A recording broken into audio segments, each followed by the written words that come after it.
What is up, ESGN Nation, and welcome back to another episode here on ESGNet. As we're back here for NCAA 14, and this is the Highland Scotties Team Builder Dynasty. This is episode 53, and today we are taking a look at the Conference Championship week, as there's several conferences that have to decide on who their champions are going to be, and of course, we'll see who is going to be watching bowl games compared to who is going to go to bowl games. And of course, we are going to see where we are going to be playing, or who we're going to be playing in for a potential bowl game here. When hopefully, maybe, let's cross our fingers here, but hopefully we don't get leapfrogged over for the national championship. So take a look there. You see on your screen, there you see some of the big games there. Of course, that's the game we're going to be looking at there, as Georgia taking on Alabama. We're hoping, in some cases, I'm kind of hoping that Georgia defeat Alabama and puts a loss on them, but at the same time, I would not mind facing Alabama for the second time in 3 years for the national championship. If you remember, season one, I was not expecting us to be there at all at the national championship, especially against Alabama. And winning it, well, we came up short. I think we were down by 2 or 3 possessions, and we ended up losing that game. But we were able to bounce back last season to win our first national championship against Washington, and now we got a chance now to test ourselves against a powerhouse like Alabama. So take a look here at the top 25 as we are going into or getting ready to sim this week here, and that's what it looks like there. You see a number 2 Highland Scotties there, and number 2 there you see a number 3-star Prestige there, and of course we have one more year as an independent school until we go into the Big 12. And we'll have more about that in I believe in the after the national championship game, or whatever bowl game we're happen to be in. But there you see the rest of the top 25 here as we go to the bottom half of it. Texas, Oklahoma, and Western Kentucky there. Your 10, 11, and 12, and then of course keep scrolling down here, and we'll see a lot more there. See Virginia Tech and Missouri entering the top 25 there. You see some of the other teams that receive some first place votes, and of course Oklahoma State and Texas Tech dropping out of the top 25 there. They were just right there at the edge, at the line there at 23 and 24. So there you see, let's see here. We're looking at the top 2 of the BCS rankings right now. And you see that where we're sitting at right now is at number 2 in the BCS rankings.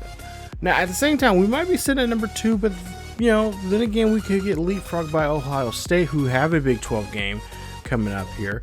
And if they do well, and of course, with the coaches poll and other things that factor in here, we could easily be leapfrogged. And, in some cases, I think, at least talking to Coach Teddy Buns there, he said he's, that could be a good possibility, and they're prepared for it. Now, take a look as we wrap up this week in conference play. There you see UTEP taking on Western Kentucky, winning their Conference USA 34-20. Houston defeats UCF with a 38-21 win. Alabama wins this one 45-24. So we could be playing against Alabama in the national championship. We'll see. What else? New Mexico versus our former coach, Alan Lawrence. It goes to the Mountain West championship there, but they end up losing 34-28. As for Ohio State, they're 28-21 in a overtime win over Wisconsin there, and Ohio taking on Northern Illinois, winning that one 30-10. So some pretty good games there, and they of course are going to be MAC champions there. Take a look at the top 25 now after the bowl games here, or excuse me, I should say after the championship games. Alabama is still ranked at number 1. There you see at number 2 for us. Ohio State there at number 3. Pretty much in the top 6 there, no one's really moved. And of course, then you start seeing teams shift here. Georgia drops from 7 to 11. Arizona State drops from 8 to 12 with their loss against Cal, losing the Pac-12 championship. And what else here? Looks like got a couple of people I believe dropped out of the top 25 also. Yeah, UCF and Virginia Tech there both drop out. And you see some of the other schools here to receive some voting considerations there for the upcoming for this top 25. Now, take a look at the bowl projections here, and these are pretty much, I would almost imagine they're finalized here at this point. As you see, a couple good bowl games here. Now, if there's any bowl games that you guys would like to see, let me know down below in the comment section, and I will try to send those games here for you guys. I'm going to try to have this episode out here. Well, today is the 14th of November. I'm going to try this episode out. Hopefully, this is Saturday morning. And so I'll have this out here for you guys. And if there's any bowl prediction or bowl games you guys would like to see that I can put up later on, then we'll go ahead and do that. I will go ahead and get those sent for you guys and check out. There are a couple that I'm kind of interested into seeing. Some of the Big 12, some of the Big 12 schools there, like Oklahoma State and Arizona. I believe, Texas Tech and Michigan looks like a really good game. Kind of want to see what those schools look like because we will be facing some of those schools next season. I believe we have Kansas and Kansas State on the docket there next season. We'll be playing them because kind of just want to test the water, see how we face up against them. Of course, those are in-state rivals right there, as we're the newest school there. In the state of Kansas, no longer a community college. Now we're a D1 school. But yeah, for the most part here, we just I think those are the two teams I got so far for the Big 12 that I put on the at least the wish list, or I should say, Coach Tate Bonds has on the wish list for him and his team. Take a look there. Ohio State and Arizona State going to be battling there for the Rose Bowl. Kansas State is going to be taking on Georgia in the Fiesta Bowl. West Virginia, oh nice, going against UCF, and let's see, Clemson and USC in the Orange Bowl. And finally, got another, you got two former Big 12 schools there, or one former Big 12 school I should say, Missouri taking on Texas. That should be a fun one to watch. And finally, the national championship that everyone, or at least if you're a fan of this series here, it's going to be a rematch of season 1. It's going to be Highland versus Alabama. So that is going to be fun to play. And I know Coach Teddy Bonds and company. And remember, this is the same. We have not lost anybody from year 1. So this is the same squad that went into year 1 and now have a chance to win it all. Now, Jalen Hurts is your Heisman Trophy winner there. You see Kason came in 3rd place. Unfortunately, not the way he's wanted his senior year to go, but he does go in 3rd place there. As Barnett jumps over him in the voting. Taylor and Swift there round out the bottom, the last two there in 4th and 5th place. But Jalen Hurts wins in there. You see a great year there for Jalen Hurts. Just had him a fantastic year there. And of course, he would like to cap it off, not just winning the Heisman, but of course, winning the national championship, as he missed out last season, but was able to get it, of course, the first season of this Dynasty back 2 seasons ago. So there you see Jalen Hurts there, your winner of the Heisman Trophy winner. So Kason, unfortunately, will not be able to get him be a 2-time Heisman Trophy winner. We'll have to see who the next man will step up to the, I guess, in the mantle there for the Heisman Trophy winner. One guy I think that should get it is right there, Sheldon Sherman there.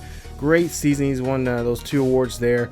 And of course, Kason wins your Walker award there. And it's just like the last 2 seasons here, we just racked up in a lot of awards there. And we'll talk more about that in the Scotty Sports Talk there. As we'll take a look at postseason awards in here. But here's some of the few that you guys can check out here and see. And just a great year for these guys, young men here. And of course, we're going to be losing a lot of these young guys, or a lot of these guys here. Remember, when we started this series here, there were sophomores and redshirt sophomores and freshmen, and a couple of sophomores. So this is, next year is going to be a big year for us, because we'll have our first change of having a big. We've had 2 classes come in to recruit, but like a very big. We'll have a lot of recruits coming in this season for the upcoming season here, because we'll lose a lot of players, if not because of they're graduating, or maybe even we have a good chance of having some of those guys leave because of the draft. So we'll go ahead and see here.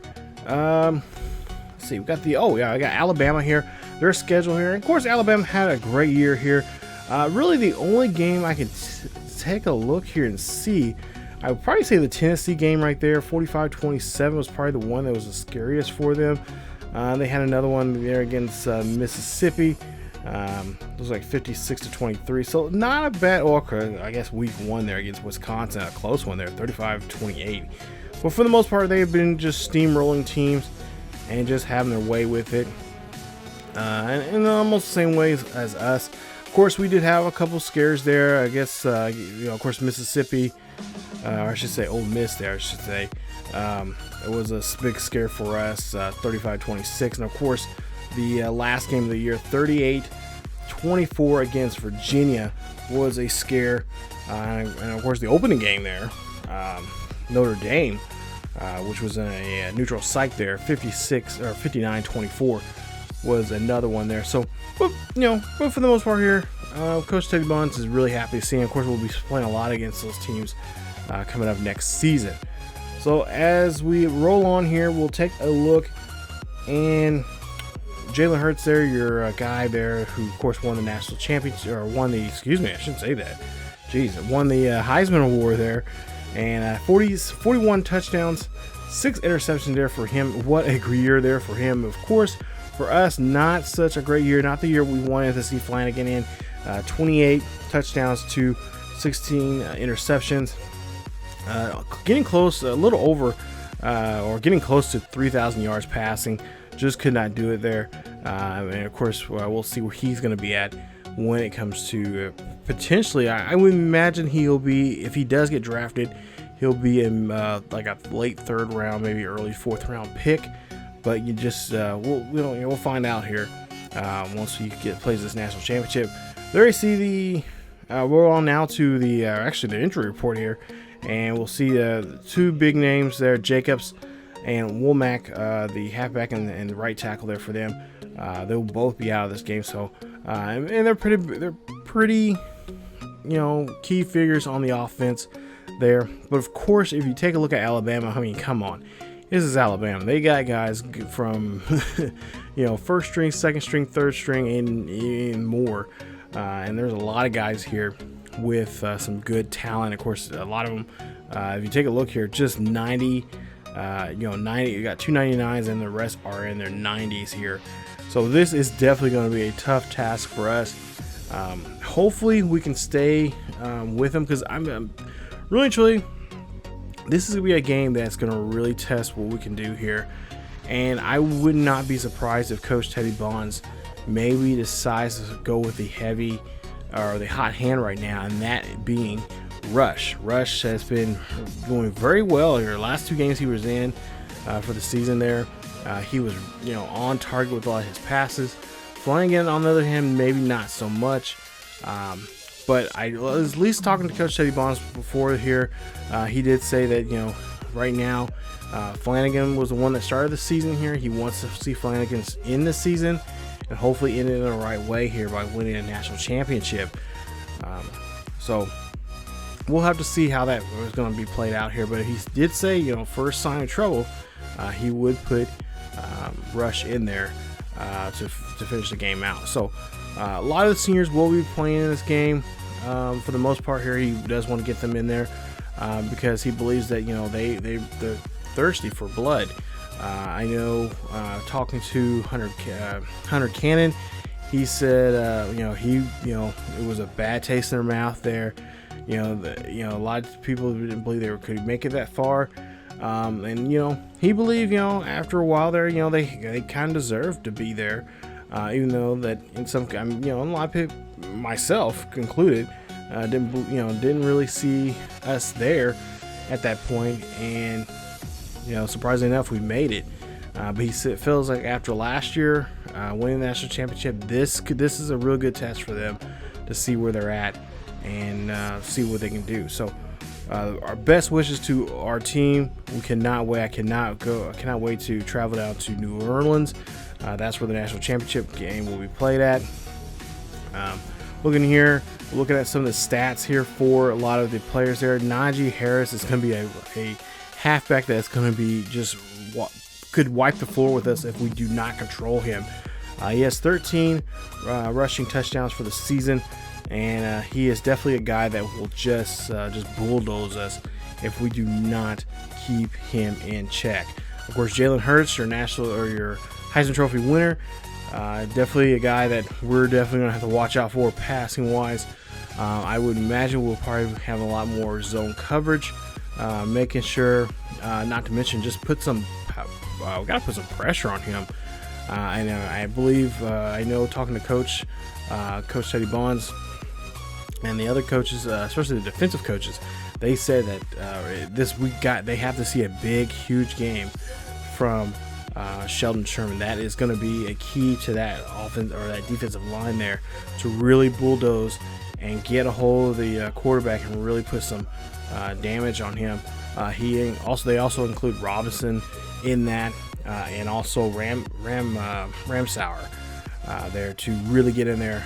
Some blitzes from the linebackers and stuff like that. So there you see Smith there, his numbers there for the season for Alabama. And of course, he is going to be one of those deep threat wide receivers that we're going to really have to watch out for. So guys like, I can't think of it. Trying to think. I can't think of the secondaries there, but they're really going to have to play. I apologize here. But yeah, the secondary is going to have to play very, very well here. Tober is one of the key guys there that's going to have to really play. Barrow there is going to have to play very, very good. So there's going to be a lot of things that is going to have to come into this game for them, for Highland to stay in it. They got, they don't want to be put away too easily, and don't want to get too far behind like they were 2 years ago. Of course, the inexperience, and now knowing what Alabama can do and seeing all the seeing getting a lot more tape on them, and know what some of these key players do on offense and defense can be very important. And Coach Teddy Bonds knows that, and especially from defensively here, you got Davis there, who's just a beast and could really ruin the timing. And of course, we've seen the last couple of games here, Flanagan's timing has not been so great. So if Davis goes in there, and have his way with him, it could be a very long day for our quarterback and for the offensive line there. So it could be really important to make sure we know where Davis is at all times, and just really get the ball down the field as much as possible. I imagine that the plan will probably be, receiving wise, will probably be short passes. I would even imagine even having Kason involved in some of that short passing, screen passes, stuff like that. I don't because their secondary is very, very, very impressive there. They will pick balls and tip things away.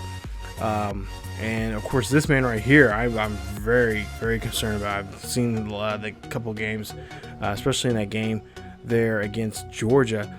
Mac Wilson, he has been having a great year, and he's been just really,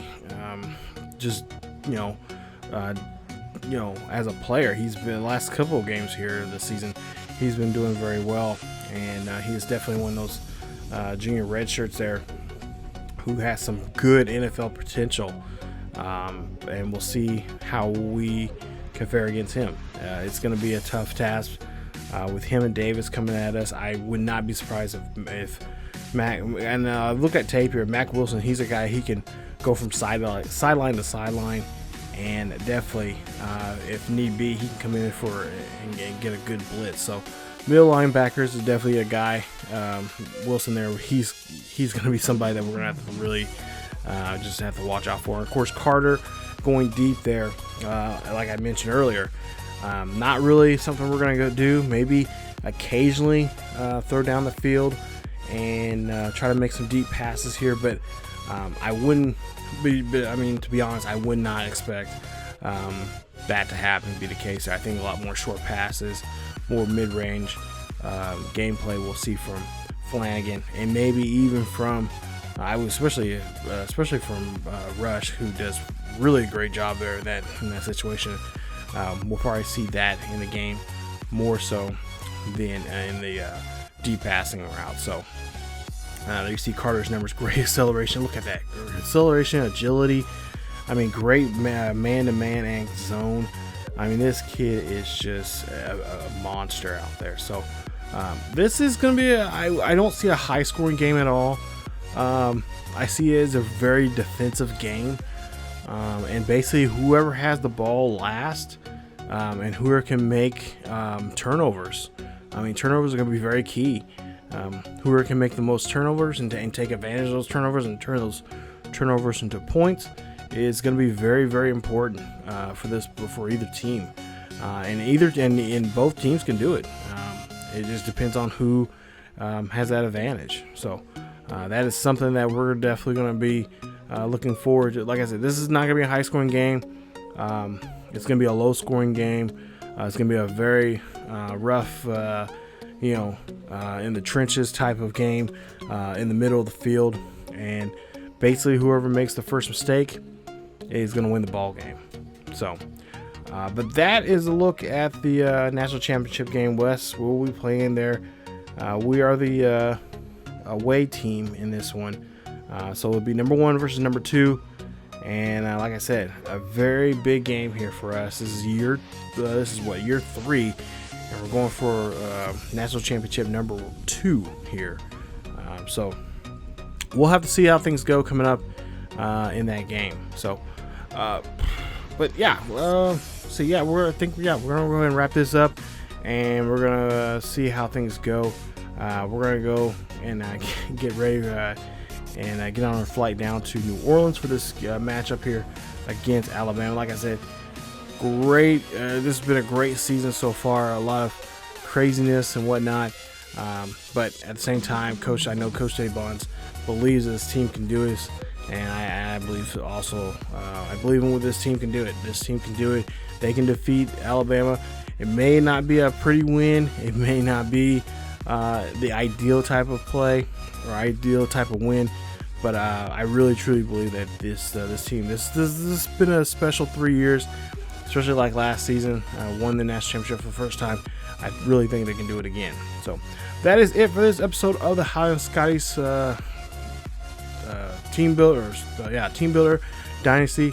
We'll get back to action here and see this game, the national championship game, coming up in the next episode, in episode 54, and we'll see if Highland can bring home another national championship for their university. That's it for me, you guys. As always, keep yourselves each other healthy. Don't forget to like the video if you enjoyed today's video. Make sure you hit that subscribe button if you happen to be new. Hit that bell notification so you guys can be notified of when this series or when the next video is coming up. And don't forget to follow us on Facebook, Twitter, and Discord for latest news and events on what's going on here on the channel and what's going on in the world of sports gaming in general. As always, keep yourselves each other healthy, and I'll see you guys next time.